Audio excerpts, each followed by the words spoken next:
Let me share a story that's close to my heart, a story about duty, devotion, and the transformation of love. In a peaceful village not far from the banks of a sacred river lived Dev, a humble schoolteacher.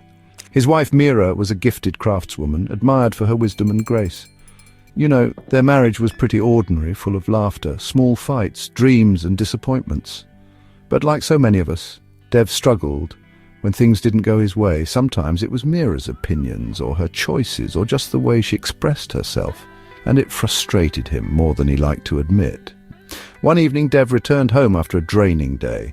Mira had cooked a meal with all her love, but it wasn't quite what he hoped for. Instead of gratitude, he let irritation get the better of him and said something harsh.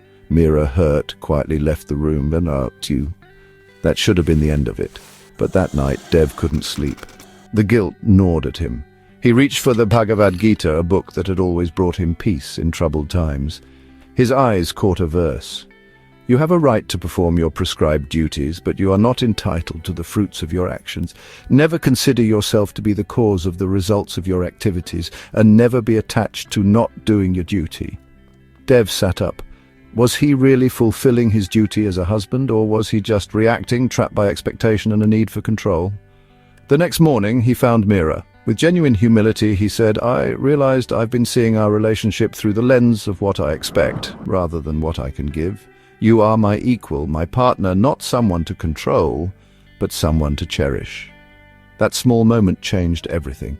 From then on, Dev stopped measuring love by what he got in return. He focused on listening, speaking kindly, supporting Mira's dreams, not for praise, but because that was his role. Each word, each gesture became an offering, free from expectation.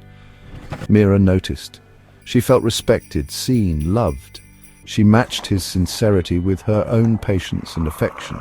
Their home transformed. It became a space for both of them to grow, not just as husband and wife, but as companions on a spiritual journey. Here's the thing.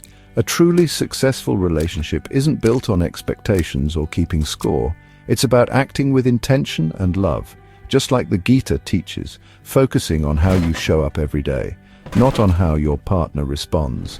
When you treat your loved one as an equal, with respect and devotion, you create not just a bond, but a partnership for life and spirit. So next time you find yourself frustrated or disappointed, remember Dev and Mira.